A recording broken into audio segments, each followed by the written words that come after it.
Assalamualaikum. So hari ni saya ada kat satu tempat yang special. Tapi saya bukan nak cerita pasal tempat tu lah. Saya nak cerita pasal baju ni. Oh sorry, terbuka kan. Ni baju special sikit hari ni. Saya selesa sangat saya kerja ni. Ini adalah baju batik. Dan baju batik ni datang daripada I Am Famous. Betul, serius.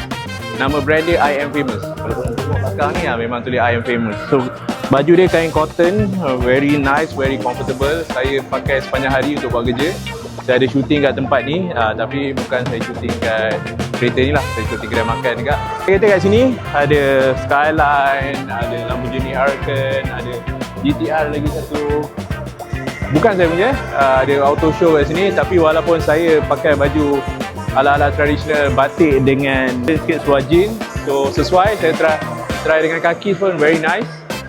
Dan walaupun saya membawa Lamborghini ataupun Skyline, ataupun kalau saya ni seorang yang pemilik kereta Proton Saga yang terbaru, tak ada masalah agak pasal baju ni matching dengan apa jua kereta yang korang bawa. So kalau nak cari baju batik yang selesa untuk buat kerja, ni pun ada Proton X50 sesuai dengan baju batik ni. Dan boleh pairkan dengan seluar jeans, seluar kakis, ataupun nak pakai kain sarung pun terpulang lah, nak kain pelekat ke apa. Sebab baju ni sangat sesuai. Nak pergi surau, nak pergi kerja, nak pergi exhibition, nak pergi makan, nak pergi dating, nak pergilah mana-mana pun memang selesa. Macam tadi saya pakai baju tidur pun okey. So baju ni size XL, slim fit cutting. Saya sebenarnya minta tak nak slim fit. Dia kata boleh bro, boleh muat, boleh muat. So dia hantar kat saya slim fit style cutting. Tu nampak perut keluar sikit je, tapi still okey.